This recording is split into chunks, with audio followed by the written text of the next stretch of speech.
Hello students, welcome to the PNT coaching classes learn easily and smartly. तो आज हम पढ़ने वाले हैं मास नंबर। तो चलिए समझते हैं कि क्या होता है ये मास नंबर। तो किसी भी एक एटम का जो न्यूक्लियस होता है स्टूडेंट्स, वो एग्जैक्टली बना होता है दो टाइप के पार्टिकल से। ये अभी तक के जितने भी लेक्चर हमने सुने हैं तो ये चीज तो क्लियर हो गया है कि कोई भी एक एटम का जो न्यूक्लियस है उसके अंदर हमको दो चीजें देखने को मिलती है। First is a proton and second is a neutron, right. तो अगर हम इन दोनों को एक साथ मिलाकर के कुछ बोलना चाहें, यानी कि उनको कलेक्टिवली एक साथ अगर कुछ बोल सकते हैं तो उसको हम बोलते हैं न्यूक्लियॉन्स। यानी कि यहाँ पे एक नई चीज आ गई, न्यूक्लियॉन्स क्या होते हैं। यानी कि न्यूक्लियस के अंदर किसी एटम के न्यूक्लियस के अंदर जो भी पार्टिकल्स प्रेजेंट होते हैं उसको हम बोलते हैं न्यूक्लियॉन्स। ओके, इतना क्लियर हो गया।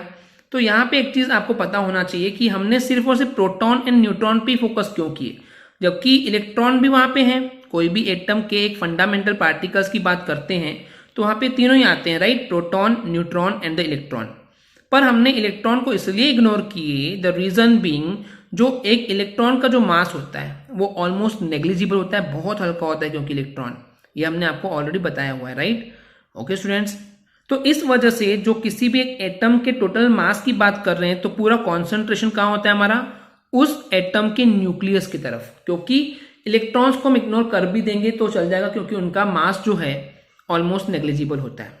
ओके स्टूडेंट्स, तो इसी वजह से जब कभी अगर हम किसी एटम के मास के लिए यानी कि टोटल मास की बात कर रहे हैं तो हमारा फोकस होगा उस एटम के न्यूक्लियस पे। इतना क्लियर है। चलिए अब आगे समझते हैं। तो किसी भी एक एलिमेंट का जो मास नंबर होता है वो इक्वल होता है number of protons and number of neutrons के, जो कि उस एटम के न्यूक्लियस में प्रेजेंट है।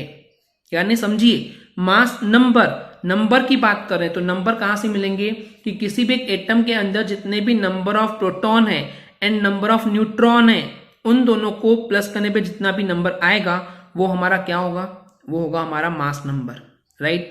एंड इस मास नंबर को रिप्रेजेंट करते हैं कैपिटल ए लेटर से। ओके, तो यहां से एक फॉर्मूला बनता है कि mass number capital A is equal to what, number of proton plus number of neutron. Okay, इतना क्लियर है। नंबर ऑफ प्रोटॉन को रिप्रेजेंट कर रहे हैं हम स्मॉल पी से एंड नंबर ऑफ न्यूट्रॉन, इस न्यूट्रॉन को रिप्रेजेंट कर रहे हैं स्मॉल एन से। इतना क्लियर है स्टूडेंट्स। अब देखिए, इसको और एक फॉर्म में लिख सकते हैं।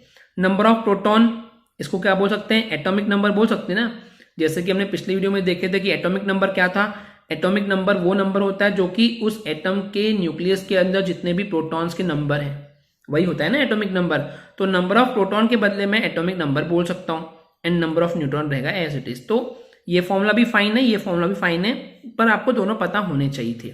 ओके, तो यहां पे आपको जो सबसे मेन इंपॉर्टेंट चीज जो नोट करने वाली ये है, जो कि अक्सर स्टूडेंट्स कंफ्यूज हो जाते हैं कि मास नंबर को ही स्टूडेंट्स एटॉमिक मास बोलने लग जाते हैं, बट ये जो एटॉमिक मास है वो इस मास नंबर से बिल्कुल डिफरेंट होता है। ओके स्टूडेंट्स, इतना आप माइंड में जरूर रखेंगे। तो चलिए एग्जांपल के तौर पे समझते हैं एंड कुछ फैक्ट्स की बात करते हैं। तो अगर स्टूडेंट्स हम लिथियम के पॉइंट ऑफ व्यू से बात करें तो इस लिथियम का जो एटॉमिक नंबर होता है वो होता है 3, राइट। हाइड्रोजन फर्स्ट होता है, हीलियम सेकेंड होता है, लिथियम थर्ड होता है।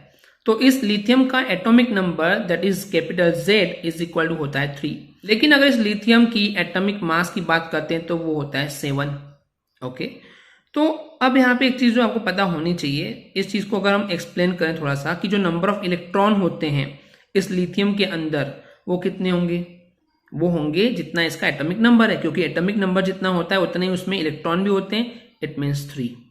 ओके, अब हम बात करते हैं, इलेक्ट्रॉन तो पता चल गया, अब प्रोटॉन बताइए। तो इस लिथियम के जो नंबर ऑफ प्रोटॉन होंगे वो भी कितना होगा, एटॉमिक नंबर के इक्वल, यानी कि वो भी हो जाएगा 3। ओके, नाउ व्हाट, अगर मैं बात करता हूं कि इसमें हमको नंबर ऑफ न्यूट्रॉन की बात कर रहे हैं कि न्यूट्रॉन कितने होंगे, वो कैसे निकालेंगे, वो निकालेंगे हम A-Z से। तो ये कहां से आया फॉर्मूला A-Z, तो मैं आपको समझाता हूं। तो अभी जैसे कि स्टूडेंट्स हमने बात की है कि ये जो एटॉमिक मास होता है वो अलग होता है मास नंबर से, पर ये एग्जैक्टली अगर हम किसी एक न्यूट्रल एटम की बात करते हैं तो ये दोनों सेम होते हैं। जैसे कि यहाँ पे लिथियम है, तो ये लिथियम जो है एक न्यूट्रल एटम है, ये आयंस के फॉर्म में प्रेजेंट नहीं है। ओके, तो यहाँ पे क्या होगा, तो यहाँ पे एक फॉर्मूला आपको बता रहा हूँ स्टूडेंट्स कि कभी भी एक न्यूट्रल एटम के लिए ऑलवेज रिमेंबर जो एटॉमिक मास होता है that is capital A equal to होता है number of protons plus number of neutrons के, ऑलवेज रिमेंबर। तो बेसिकली यहाँ पे a माइनस जेड कहाँ से आया स्टूडेंट्स, तो चलिए मैं आपको समझाता हूँ। ओके, एक फॉर्मूला बताता हूँ कि ये जो एटॉमिक मास होता है, okay, so atomic mass is equal to always what, atomic number के एंड उस एटम में प्रेजेंट नंबर ऑफ न्यूट्रॉन के। तो यहाँ से इस फॉर्मूले की हेल्प से स्टूडेंट्स अगर हम चाहें तो नंबर ऑफ न्यूट्रॉन फाइंड कर सकते हैं। उसके लिए जेड को जब ट्रांसफर करेंगे तो a माइनस जेड हो जाएगा। तो number of neutron is equal to क्या हो जाएगा, a माइनस जेड। a क्या है यहाँ पे, a जो है वो बेसिकली एटॉमिक मास है जो कि अभी हमने देखे, दैट इज 7 माइनस यहाँ पे जो z है वो क्या है, एटॉमिक नंबर जो कि था 3, तो 7 minus 3, so number of neutron हो जाएगा 4। ओके स्टूडेंट्स, तो इतना क्लियर है ये एग्जाम्पल से। अब हम बात करते हैं कुछ समय के बाद लेटर ऑन ये पाया गया कि प्रोटॉन एंड न्यूट्रॉन के अलावा भी कुछ और पार्टिकल्स भी होते हैं, जैसे कि पॉजिट्रॉन्स, मेसॉन्स, न्यूट्रिनोज एक्सेट्रा, ये भी प्रेजेंट थे उस न्यूक्लियस के अंदर। यानी कि पहले जो अजम्पशन था कि सिर्फ और सिर्फ proton and the neutron available है, पर बाद में और ज़्यादा जब रिसर्च की गई तो ये समझ में आया, ये सामने आया कि इस न्यूक्लियस के अंदर पॉजिट्रॉन्स, मेसॉन्स, न्यूट्रिनोज, इस टाइप के और भी बहुत सारे पार्टिकल पाए गए, लेकिन इन सभी का जो मास है वो ऑलमोस्ट नेग्लिजिबल है, जैसे कि इलेक्ट्रॉन का होता है।